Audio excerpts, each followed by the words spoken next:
Inravio.com.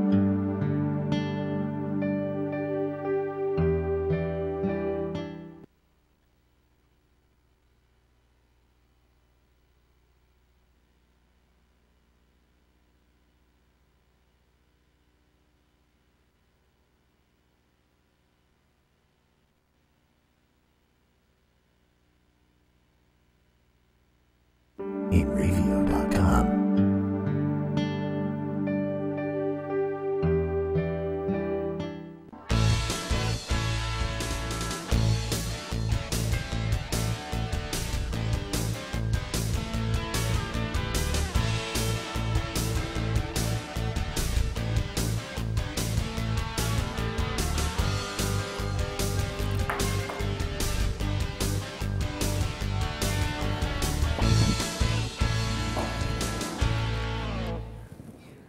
Hello everybody, this is Joe Larson and you're watching the 505 on Racing Show live from New York. Welcome. Thanks for tuning in on this dreary night on practically the entire East Coast. And we'll talk about how the rain kind of messed up Indy this weekend. They ran both the Xfinity and the Monster Energy NASCAR Cup Series today. And in fact, the Monster Energy NASCAR Cup race just ended just about an hour or so ago, but we have results and we'll be talking about them. Tonight's segment, tonight's show, we're going to be talking about a bunch of stuff, but in our Lost Raceways or Speedways segment, we're going to talk about the Syracuse Mile, as well as the Old Dominion Speedway in Virginia and Ontario Motor Speedway out in California. We'll have some news coming out of NASCAR. And we'll have some discussion on rain delays. I actually sat through a rain delay this past weekend that probably was around 7 hours. And we'll talk about what you do during a rain delay. And we have John Cozalli from Long Island Needs a Drag Strip coming on later on in the broadcast to discuss something that he's working on, and it's quite helpful to everybody. I don't want to steal his thunder, but he'll be on at the end of the show. But we're going to go right into the results out of Indy. And what we're going to do, in fact, we're going to hold on that second because my monitor is down. I can't see it. But we'll get that up in a second. Little technical thing, my fault. I didn't pre-trip, but that's okay. And I think it's coming up as we speak. But I got here a little, not late, but not enough time to do it. I had to do the gusto rain out here is just insane. And I can't even blame the Oakdale merge. I got to blame, there we are. I got to blame the, the weather. People going in the left-hand lane 40 miles an hour, and I'm trying to zigzag in and out to get here. And then I realized I shouldn't be doing that because. Not just because. But anyway, we're going to go with the results out of Indy, and I believe we're going to start with the Monster Energy NASCAR Cup. And the winner there was Brad Keselowski, passing Denny Hamlin with 2 laps to go for that win. Eric Jones second, Denny Hamlin was third. We have Kevin Harvick fourth, Clint Bowyer was fifth, Kurt Busch was sixth, Jamie McMurray seventh, Kyle Busch eighth, Paul Menard ninth, and rounding out the top 10 was Ryan Newman. That's the last of the season races. They'll be going and starting the playoffs next week for that. The Xfinity Series was there as well. And both races, the Xfinity was scheduled for Saturday, was not only was practice and qualifying rained out, but the event itself. And then again on Sunday with the Cup, they also lost practice and qualifying, so causing both events to be run 2 days. So the Xfinity results look like this. Justin Allgaier was the winner there, followed by Tyler Reddick, Ryan Blaney third, Chase Elliott fourth, Daniel Hemrick fifth, Matt Tifft sixth, Christopher Bell seventh, Austin Dillon eighth, Chase Briscoe ninth, and Brandon Jones rounding out the top 10.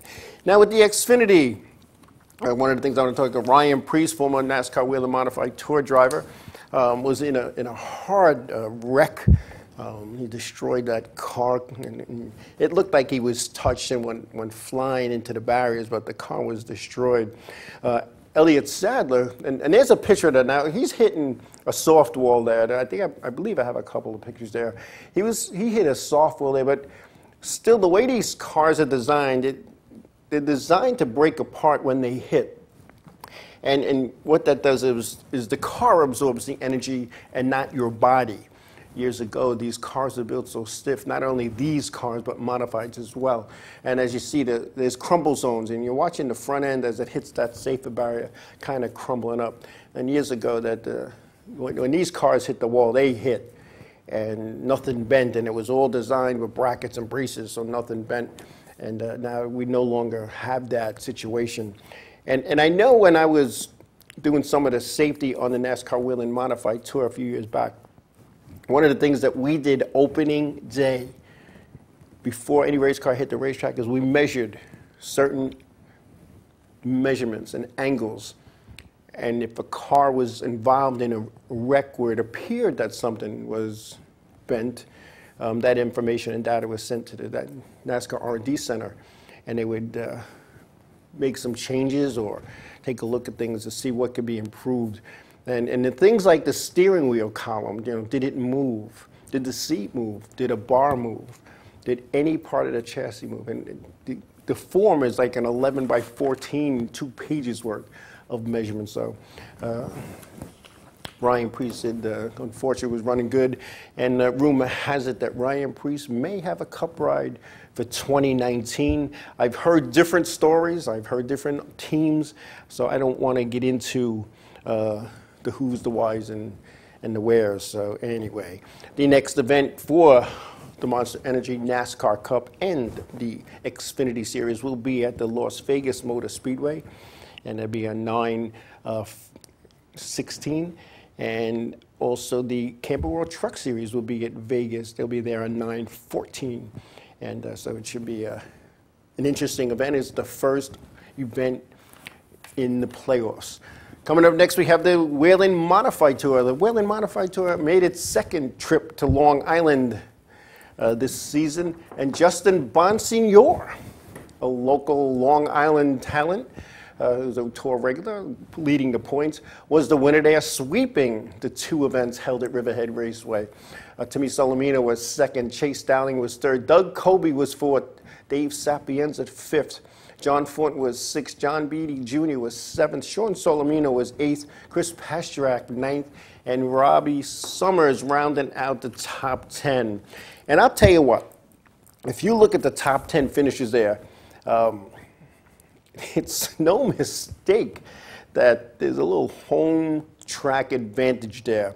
6 out of the top 10 raced at Riverhead. Some were regulars that moved to the tour. But I've said this a few times on the show. These guys, the Long Island guys, are always called or referred to as the Wrong Island Gang, and were kind of chased away from the tour due to the group that was kind of running things, and not so much NASCAR or the management or the series director or race director. There was a little circle of technical people, and if you raced at Riverhead, you weren't a good guy. You weren't ready for the big boys because you raced at a quarter-mile bull ring. Well, I think the Long Island Gang has proved otherwise. And missing out of that top 10 is Eric Goodale, who is a force to be reckoned with for a win at any racetrack on the modified tour. So it's kind of interesting how the pendulum has turned a little bit. Anyway, Bonsignor now has a 79-point lead over Chase Dowling for the championship with 3 events left. The 250-lapper at New Hampshire, and the fall final at Stafford, and the World Series, as they call it, at the Thompson Motorsports Park. And I'll tell you what, basically, Bonsignor has to just show up, and pretty much this title will be his. However, Justin Bonsignor and his team owner, Kenny Massa, are not right around the track point chasers. They race to win, as this was Justin's 7th win of the season in the NASCAR Whelen Modified Tour. Justin cut his teeth on go-karts here on Long Island, working his way up and racing Charger cars here at Riverhead and modifieds, and basically just anything he can get into, because seat time is seat time.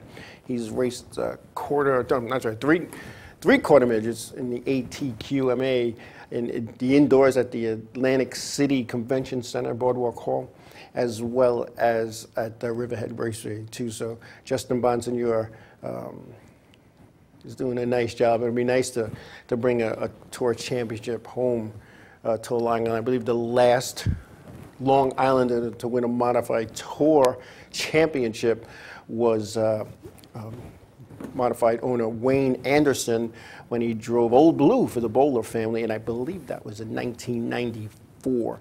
So I think we're going to bring another championship home. And the K&M Pro Series East, they were off. Their next race will be at the New Hampshire Motor Speedway on September 22nd, along with the NASCAR Whelen Modified Tour. And the Modified Tour will be going 250 laps at New Hampshire. Now that's a lot of laps. They normally go with 100 laps. And I'll tell you, 100 laps is a lot of laps. Now you're going 250, and Vinny Cardamone is in Facebook Live, and he's telling us that I am correct, that Wayne Anderson was the NASCAR Whelen Modified champion in 1994. And you know, it's funny, there's a rule in the books for the modifieds, I'm sure it's in others, past champion provisional. We're at Riverhead, and I don't remember the exact year, it's probably 03, 04. And that was back in the day when 40 to 50 modifieds showed up to race at Riverhead for the tour race. And the reason why there were so many, in my opinion, is that Riverhead Raceway at the time was the only racetrack that paid the purse payout in cash. And as their PR person at the time, Bob Finan, used to announce, mile per mile, it was the highest pay-in track per mile, because it was a 201 lapper back then, which was really just barely over 50 miles.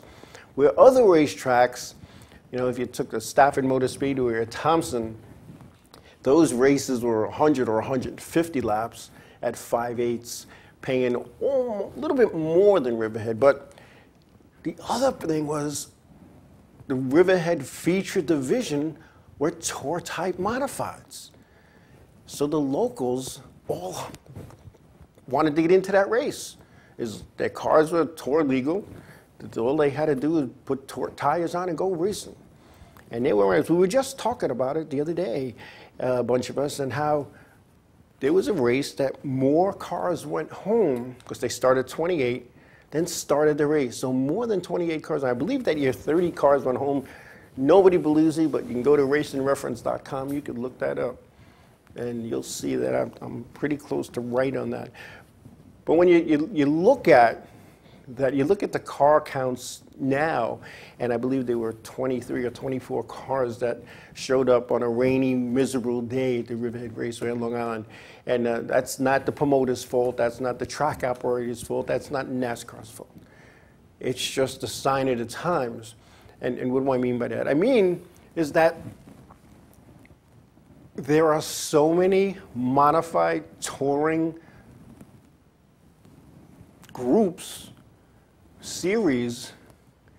When you look at them, most of the, I'd say, 30 and over drivers raced on the modified tour. Why did they go? Why did they go away? And I have my opinions on that. And part of that has to do with the purses have gone up, but the cost to build and maintain a race car, motors and tires has gone up. Whether you're a local guy in the novice division at your weekly track or in the Cup Series, it's the same problem. The purses aren't going up, they're staying down. The travel, the modified tour, you know, they go from, back in the day, Beechridge, Maine, but now they go as far north as Thompson, and that's probably the furthest north that they go. I'm sorry, New Hampshire. When you look at that, that's a hike.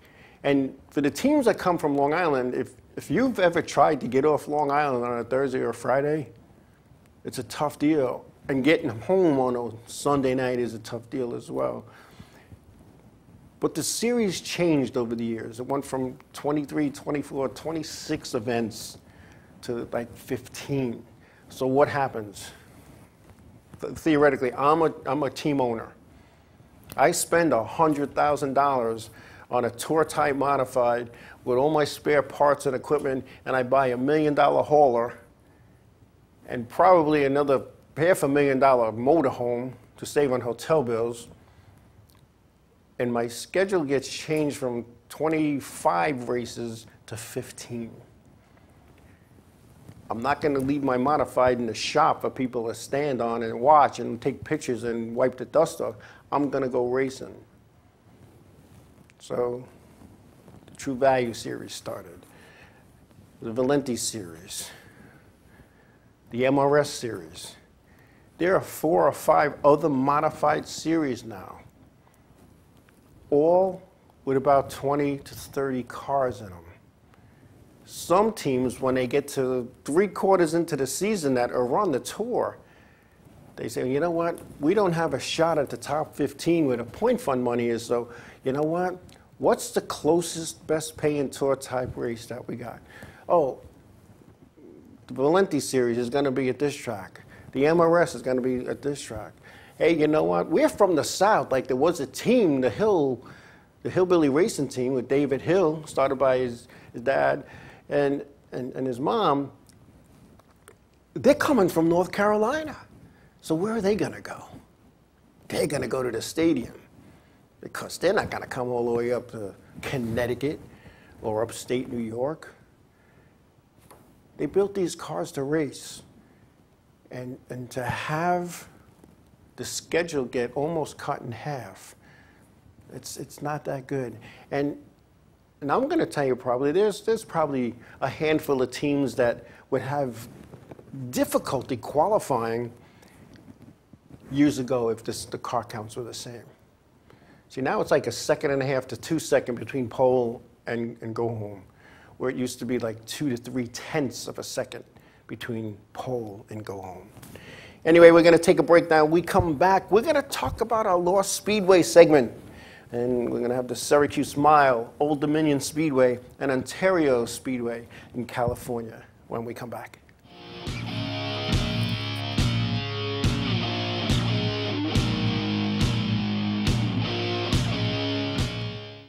Hey, what's up? Oh, I said was going to say what's up for some reason. Hey, we're Set It Up, and you're watching the Inravio TV network.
Village Music Shop of Mastic, 1-800-HEY-DUDE, your full-service store with personalized attention, school band instrument rentals and sales, music instruction on all instruments for all styles and age groups, for guitars, drums, amplifiers, PA systems, and accessories. It's Village Music Shop, 1495 Montauk Highway in Mastic. Call 1-800-HEY-DUDE or go to villagemusicshop.com. Hi there, this is Buddy from Less Than Jake, and you are listening to Inravio TV. You're probably watching it too. The world of advertising has changed. Radio, TV, and newspaper revenues have declined drastically. Why? Because businesses have realized that advertising return on investment isn't what it used to be. So what can we do about it? Well, that's easy. Advertise online. Own a local restaurant, real estate agency, or even a national retail chain? Whatever your business, Inravio can get your message out there, and we can do it at a fraction of the cost. Call today and see the difference for yourself. This isn't TV. This isn't radio. This is Inravio.com.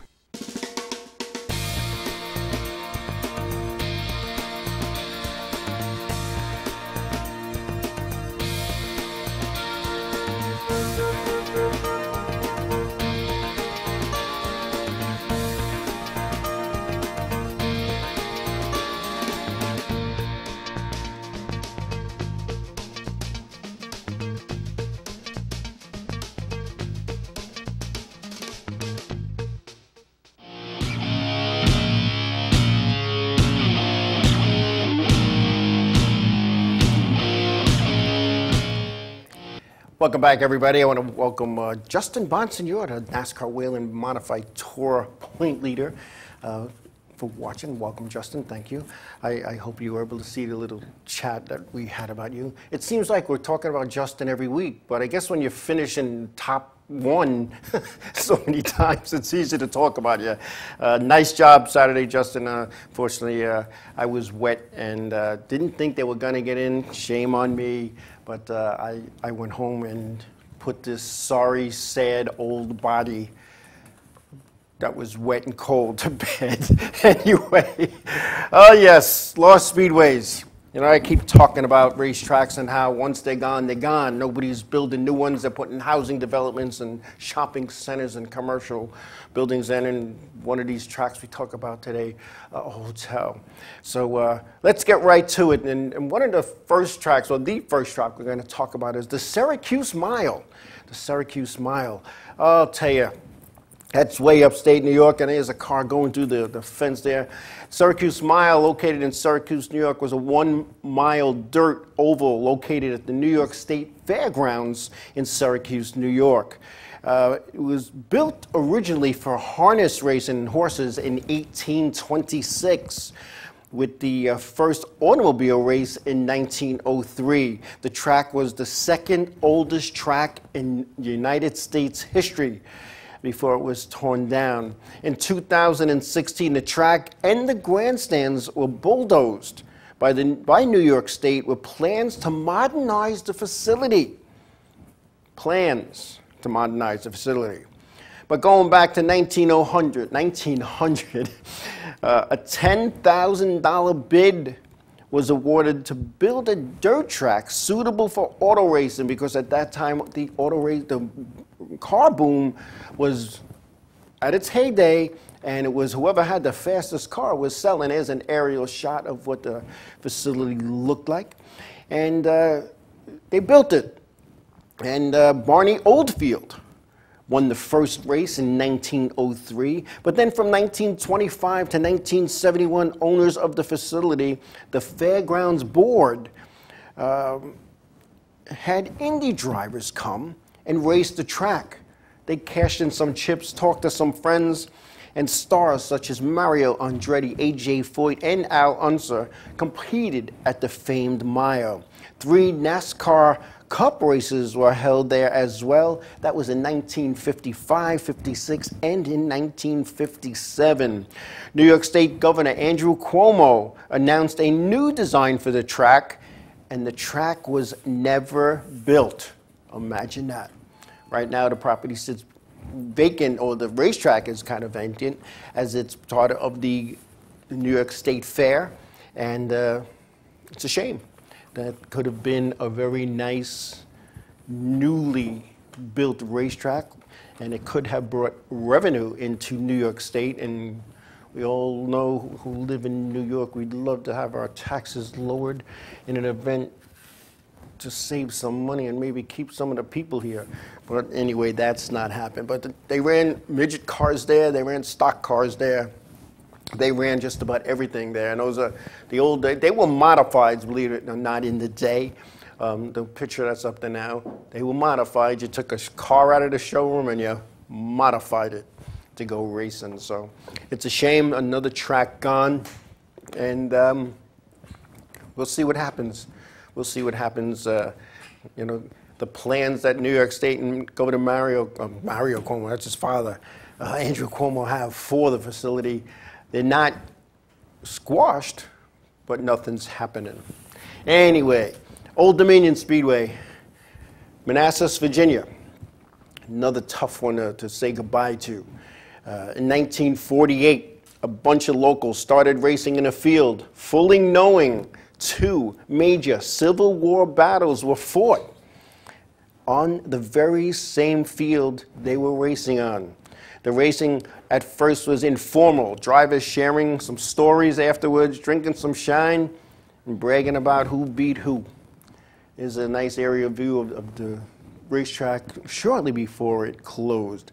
The facility later became a drag strip, a go-kart track, and that's what was left of it pretty much. There's snow and the ice, nothing else. And sanctioned some NASCAR sanctioned events as well. There was a major stop on the NASCAR circuit in the 1950s, and after track owners built grandstands and paved the facility, that's when NASCAR started really going there. Urban sprawl killed the track. Urban sprawl closing in 2012. Up until then, it was running a NASCAR weekly sanction with multiple divisions and the INEX Legend cars. And then just, there it was, gone.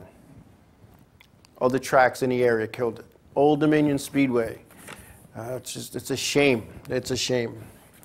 You know, we keep losing these racetracks. I see Ken Massa, owner of Justin Bonsignore's number 51, is also there. They're here watching. Welcome, Ken. Congratulations on the win. And we mentioned earlier, 3 races to go. You guys are sitting on a 79-point advantage. So I wish you guys luck in the next 3 events. And you guys don't need luck. You guys are skilled. And it's good to have a little luck. But anyway, the last track on our Lost Speedways is the Ontario Motor Speedway in California.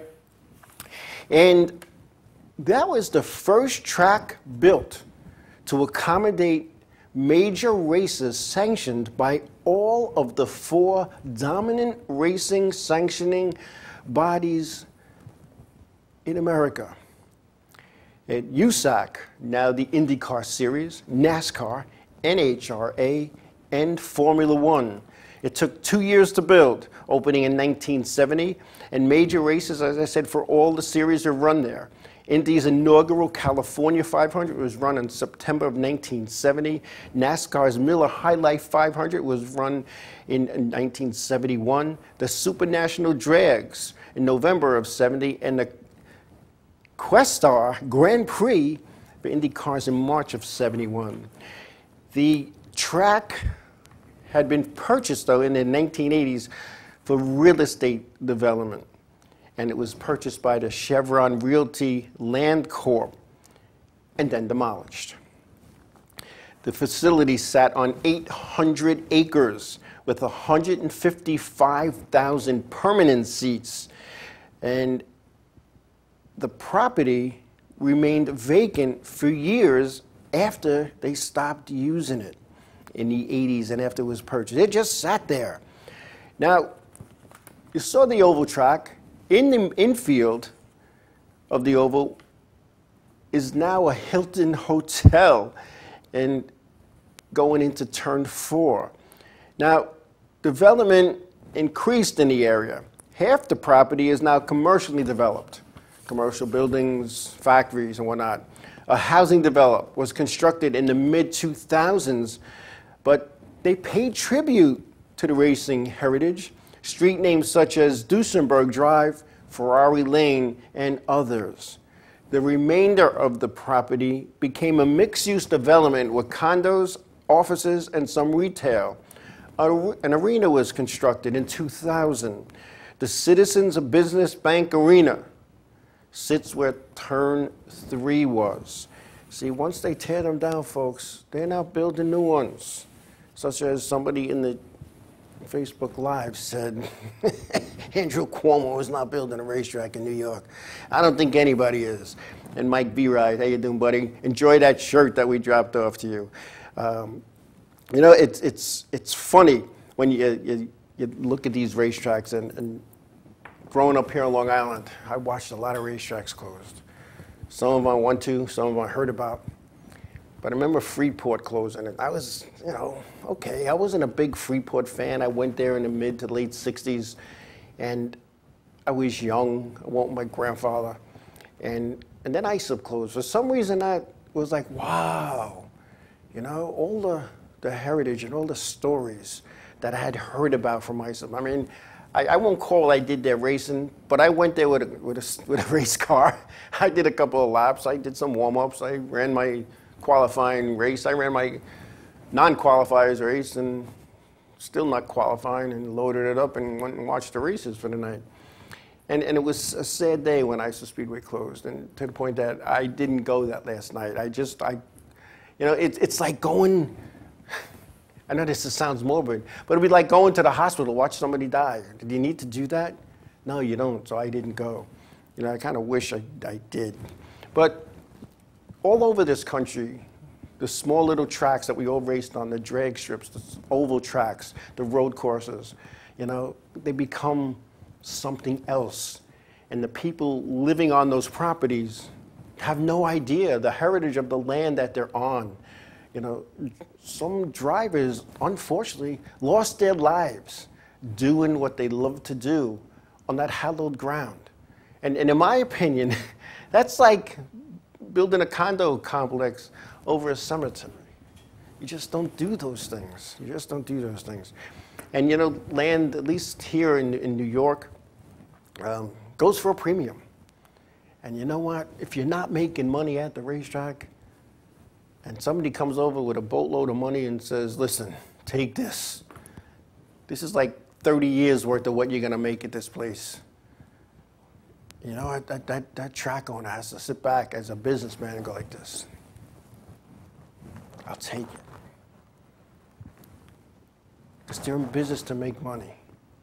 And I've said this over and over. A track operator is in business to make money. And we're going to talk later about rain delays and what it takes to make that happen, to make money at a racetrack, especially when you're dealing with rain, when we come back.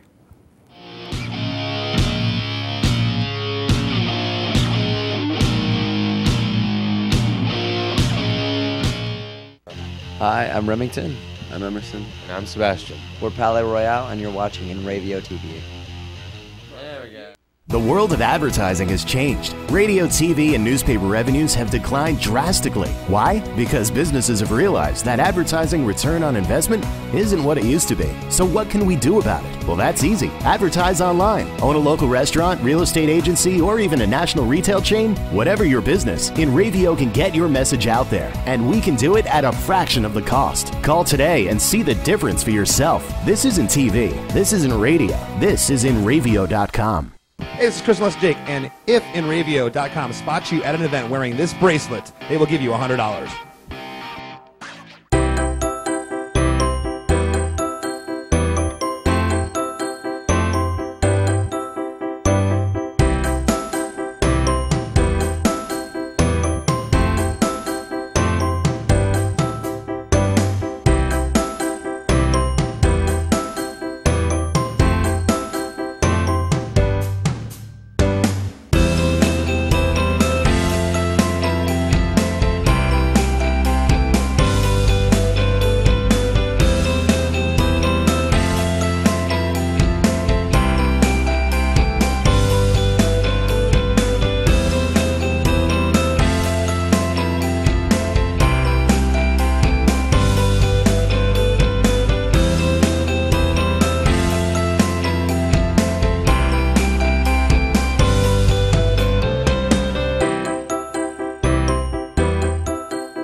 Village Music Shop of Master. 1-800-HEY-DUDE, your full-service store with personalized attention, school band instrument rentals and sales, music instruction on all instruments for all styles and age groups, for guitars, drums, amplifiers, PA systems, and accessories. It's Village Music Shop, 1495 Montauk Highway in Mastic. Call 1-800-HEY-DUDE or go to villagemusicshop.com. Hi, this is Mike Jarecki from My Race News, and you're watching the Inravio TV network.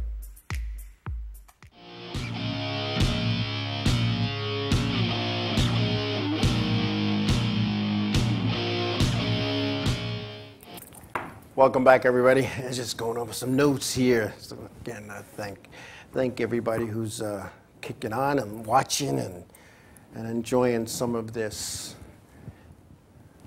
race talk. Anyway, some news come out of the racing circuits. Casey Kane missed the Brickyard race due to lingering effects from heat exhaustion following last week's Southern 500. Reagan Smith filled in for the ailing Kane at Indy. No word yet on when Casey Kane will come back. However, it was announced 2 weeks ago that Casey Kane will not be returning in 2019. So I wonder if there's a little more to that than anybody wants to tell us. And also, according to motorsports.com, defending Monster Energy Cup Series champion Martin Truex Jr. will be moving to Joe Gibbs Racing in 2019, and going with Truex will be his crew chief, Cole Payan, and the sponsor, Bass Pro Shops. Now, folks, I'm no rocket scientist. I'm no financial wizard. If the defending champion in the NASCAR Top Series has to fold because they cannot afford to race anymore, what does that tell you? Current team, Furniture Row, will be shutting down due in part to sponsorship loss, which they lost 5 Hour Energy, and the rising cost of racing. Again, they are the defending Monster Energy Cup NASCAR Series. Think about what's happening with the other series and the other teams in Cup.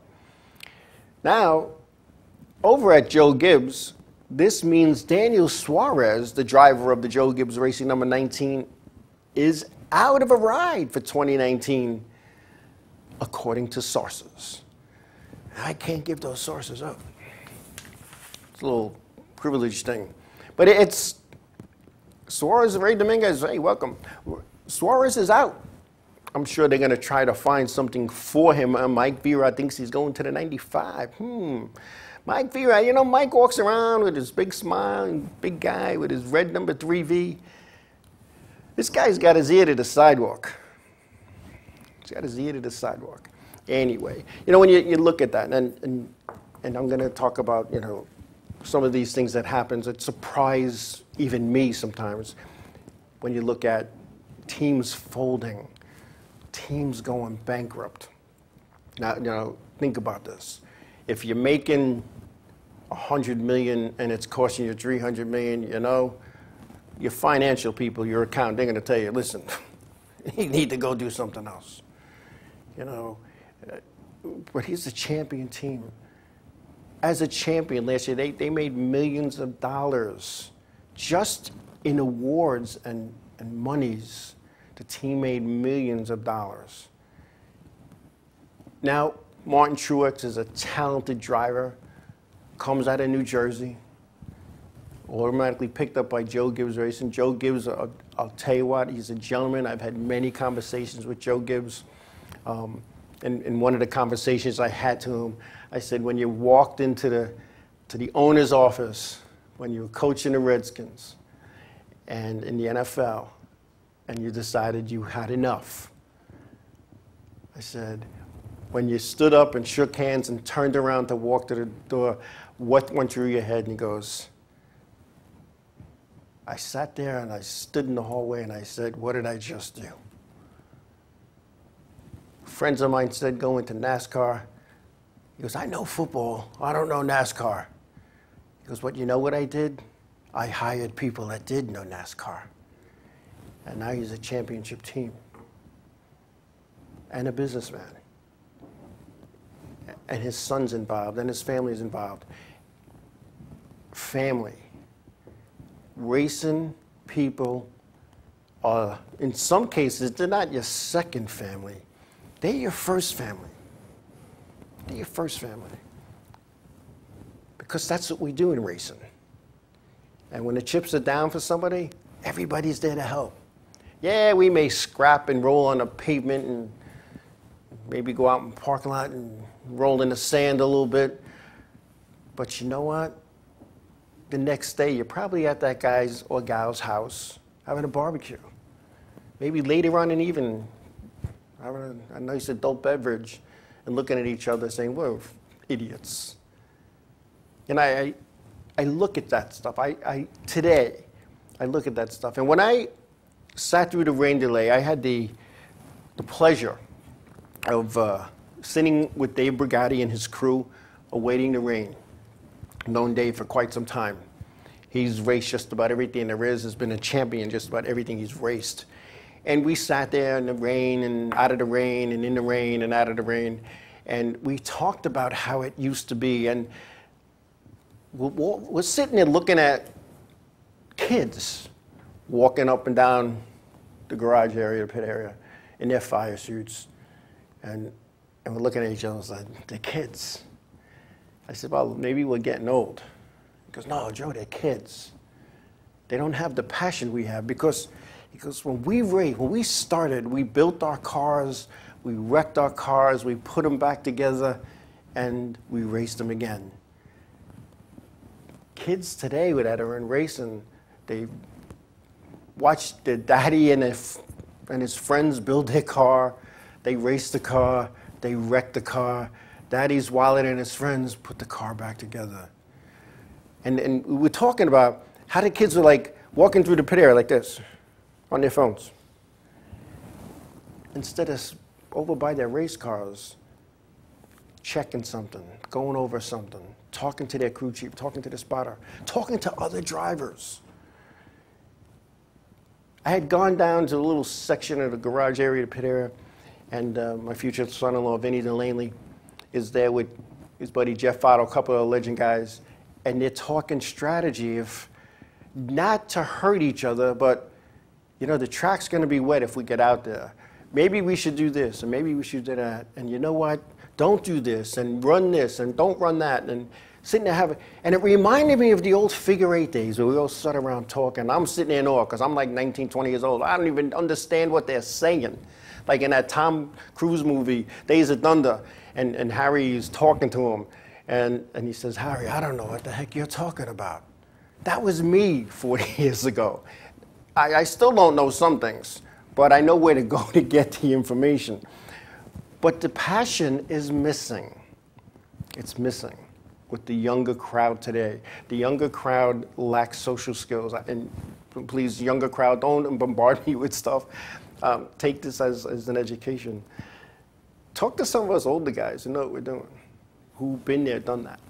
Talk to us. Well, we're not going to steer you down the wrong road. As Dave said, I'd rather help the guy and race him instead of the guy don't want my advice and he wrecks me.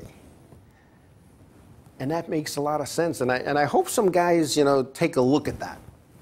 I really do, because you know, racing season's ending, and what happens is you don't see these people again until opening day at your weekly track. Maybe you'll run into them at a tour race or a cup race or an Xfinity race.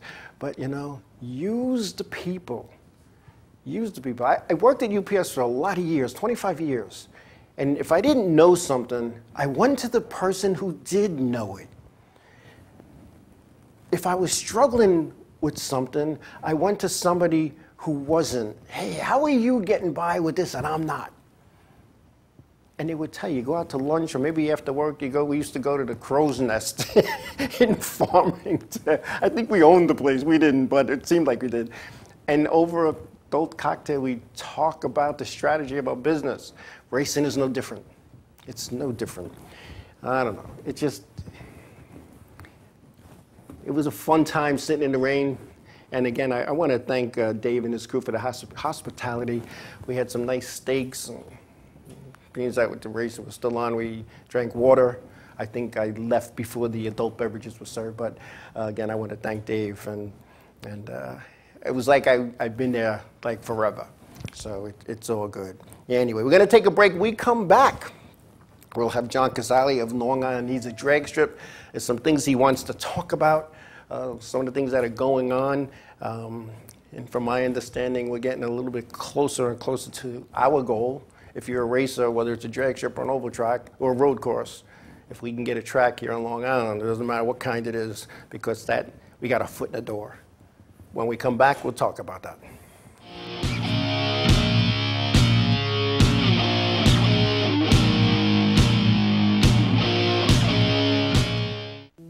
Hey guys, this is Jibs from Ocean's 8, Alaska, and you're watching Inravio TV Network. Village Music Shop of Mastic. 1-800-HEY-DUDE. Your full-service store with personalized attention, school band instrument rentals and sales, music instruction on all instruments for all styles and age groups, for guitars, drums, amplifiers, PA systems, and accessories. It's Village Music Shop. 1495 Montauk Highway in Mastic. Call 1-800-HEY-DUDE or go to villagemusicshop.com. Hey, I'm Raoul Panther. And I'm Commander B. Hawkins. And I'm Russ Weller. We're some of the proto men.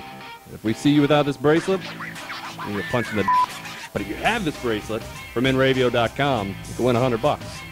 Put one of these on. Or else.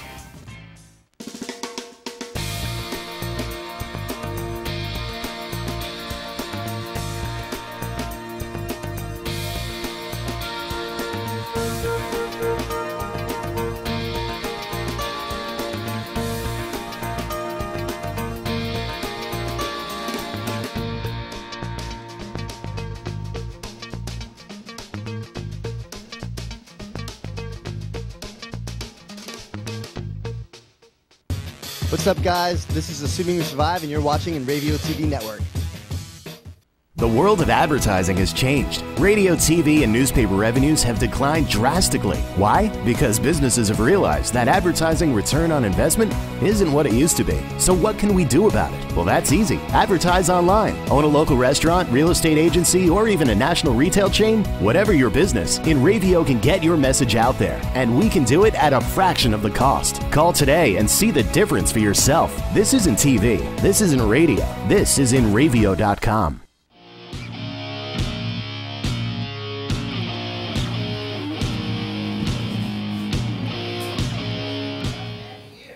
Welcome back, everybody. As you see, there's somebody sitting to my right, your left. John Cozalli. Welcome, John. How you doing, Joe? Thank you.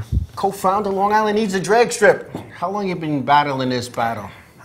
This will be our third year that we're doing this, and every day, every month, we keep making that one step closer to our goal. Mm-hmm. And I mean, I think there's going to be a light at the end of this tunnel. You know, I said that to somebody just recently. I said, you know, with this drag strip thing, there's a light at the end of the tunnel. And the guy says to me, it's probably a freight train coming at you. And he thought that was funny, and I didn't. And yeah. So I kind of gave him the old Joe talk, you know. And he goes, well, I was only kidding. But, you know, as my son says, behind every joke, there's a little seriousness. Yes. And, you know, there's a lot of people that want to see us fall on our face. I don't think that's going to happen. No, I don't either. I think we have a great committee behind us, a great following behind us, a great bunch of politicians behind us, and it's there. This is our time to shine, mm-hmm. And I think we're going to do something. Yeah. Now, hot rods not heroin. Yes. Tell us a little bit about that. We started a campaign of hot rods, not heroin, because of the opioid epidemic that's growing on Long Island. Well, it's growing. It's here, and it's big. Mm-hmm. If you watched anything on the news yesterday, you saw they were selling crack pens out of quorum, out of a little pen dispensary. But our goal is to bring awareness that, heroin, not good. Hot rods, good. Real good. If you can put whatever you're trying to do into heroin and forget the heroin and head towards hot rods, you're not going to have time to do heroin. And it's a much better high with the adrenaline getting a hot rod than doing any sort of drugs. John, it's funny you say that. And I had 6 kids, and unfortunately my oldest boy was away protecting our country. But my other children were involved with racing. And 4 of them raced in go-karts and champ karts and some championships. 3 of them were NASCAR officials. 1 still is as a chief scorer for NASCAR. And my kids didn't have time for that nonsense. No. Because they were in the garage. They were at Bonsignore's working on go-karts. Right. It's big. And you said this epidemic, it's because, in my opinion, the younger kids today have nothing to do and they have no imagination. Exactly. It stems all from who wants to get high on bath salts to the hard narcotics. Yeah. And by focusing into any sort of automotive or hot rod field, you're not going to have the time or the senses to be on the straight track. You want to, straight track, no pun, but it's a drag strip, but you want to be out there and you want to race. And instead of spending the money on the opioids and stuff like that, you should be out enjoying your car, as kids should be doing, instead of, like you said before, sitting on their phones, walking around the pits, not knowing anything. Yeah. But, so we launched a campaign, Hot Rods Not Heroin. We are having a big car show September 16th at Tanner Park in Copeg at their Long Island Family Festival. Right. We have Narcan training. We have, a couple of addiction houses coming out to give help to people that need help. Anybody that needs help, wants to get Narcan training, by all means, come on down. And it's free, no charge. It's just something to know that, hey, if you see somebody overdosed on the side of the street, you just whip out your little Narcan, if you're trained properly in it, and you administer it, and you could save a life. And what you're really trying to do is create the awareness that they don't need to do this stuff, that there's other ways to go. Yeah. It's pretty sad when you see young kids, adults, going that route instead of having the opportunity to do something right with themselves and have a hobby. And like you said, we have nothing. I mean, look, golf, that's not going to keep somebody interested. No. Tennis, it might keep some. Automotive, everybody has to drive a car. Everybody wants to go fast. And if you want to go fast, you got to have a straight head. And you want to do it in the proper sense, which is on a racetrack, not on the streets. Right. I know when I was a kid growing up and thinking about a career, I was going to school to be a lawyer, and that sounded like a great thing. And when I stopped doing that, not being a lawyer, I never finished, because I said, wait a minute, it's the 70s. Lawyers are getting indicted every day. There's all kinds of stuff going on. They're not getting paid a lot of money. People are going to have to eat and drive their cars. Now, I didn't want to get dirty. I'll say that. Those who know me, I don't like to get dirty. So I went into the retail industry and, okay. And then wait a minute. That stuff has to get to these places. Who delivers every day? UPS. So there I was. And how you fell into that. But today it's so different. And my family was touched by drug addiction, and in more ways than one. It ruins families. Yes. Where auto racing keeps your family together. Yes, it's a very big family-orientated sport. It's great. It is, and I had more battles with my son over his champ kart, and then when he wanted to go racing, he thinks you just go get a car and go race it. And I said, well, the car's going to cost this much, thousands of dollars. Your motor's going to cost this much, thousands of dollars. You got to get there. You got to get a truck. You got to get a trailer. And if you break it, you got to fix it. And all of a sudden, he went from the track crew sweeping Speedy dry to the flag guy. My daughter Erin, she went from putting up who's first, second, third, and fourth to the chief scorer. My daughter Kerry, who was a track rat, is now a track photographer. Hey. You know, her pictures have appeared in racing papers, magazines, all over the place. And it's a family outing. It's a family thing. You have something to talk about on Sundays sometimes. Not that you don't, other people don't, but. I think that's the misconception, is that people don't realize how much of a family-orientated sport we lost because of not having a racetrack on Long Island. Yeah. And, you know, we have to do something about this epidemic. That's number one, along with a safe racing spot for the kids. And listen, the thousands and thousands of adults that have cars in their garages that are just sitting there. Okay, I mean, it's a shame. Drag cars, oval track cars, road course cars, and some that's sitting in backyards, and just the stuff's growing through them now. Right. You mentioned that on the last show, the legacy of cars just sitting and rotting. And you know what? You can take those cars and instead of going out and buying your drugs, you put that money into the car. And now you have something for it. You have something to show for it. Right. Not just a 20-minute buzz or a trip to the hospital because you OD'd. Right. You know what I mean? And what you do to your family because you OD'd. Oh, I've been there, done that, and I don't wish that on anybody. I really don't. Now, John, I attended this function. It wasn't the same premise, but it was the same premise. Right. It was creating awareness for the drag strip. And you had some heavy hitters there. Anybody scheduled to come that's going to speak? Or? We have Dean Murray, who's coming. Assemblyman Dean Murray, who's now running for state senator. We're going to have Rudy Suderman, Assemblyman. Hopefully Lee Zeldin will show back up again. Yeah. But these are, you know, influential people that have been standing behind us and supporting us 1,000%. And I know some people get on the you know, the bandwagon of they're just doing it for votes. But let me tell you, Dean Murray going above and beyond and helping us is tremendous. Yes. This man is gone above and beyond his political career. I know I've reached out to Lee Zeldin and to come and talk on our show. And now, you know, election time, November is like It's around tough. the corner. Right. Don't be surprised if he doesn't come here or we go to him and talk. Because I interviewed him at that thing 2 years ago, and he was more than happy to talk, and he talked frankly about it. And it wasn't like he was talking to the audience. He was talking to everybody.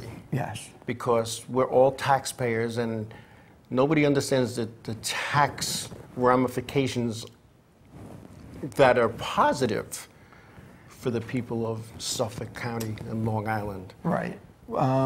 We also have a report coming out from the United States Motorsports Association, who did an economic report for us. And, you know, they based it on a lot of facts and figures. And anything that comes from, let's just use the U.S. Open, for example, that money doesn't stay here. Right. In 5 years, it brings back zero. Right. In 5 years, a racetrack will bring $80 million to the community, plus keeping jobs. Right. But the main thing about it tonight is, like I said, there's hot rods to heroin.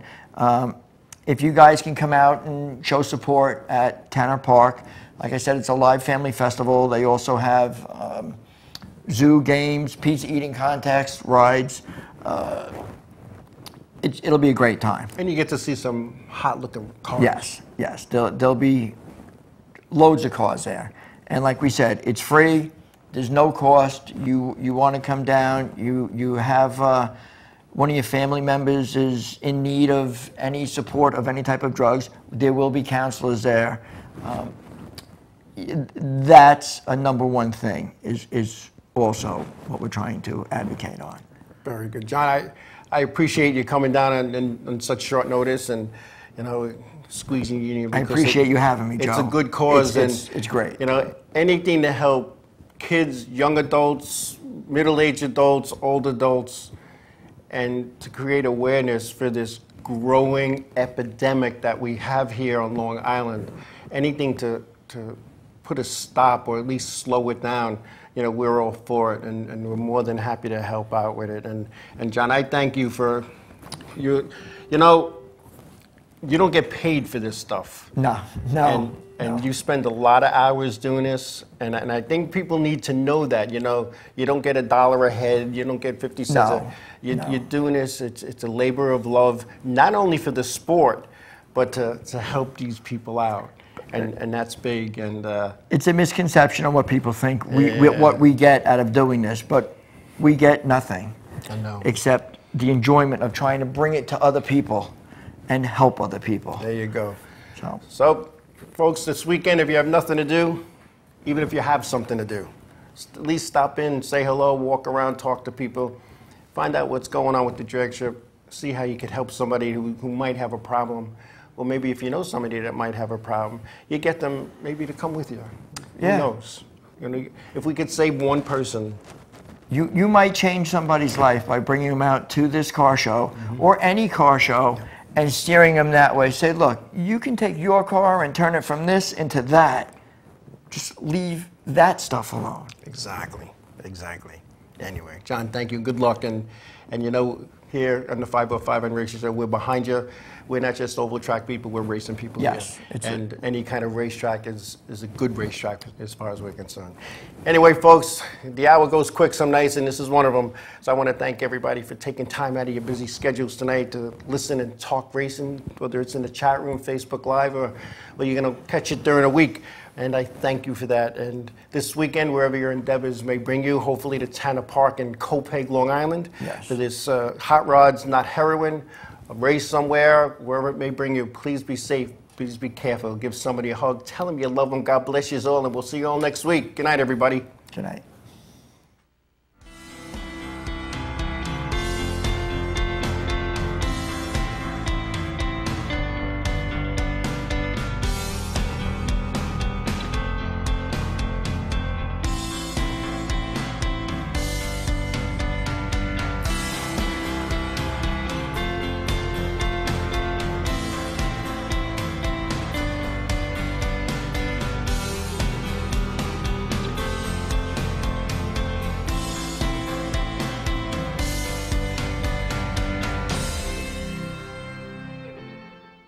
Inravio.com.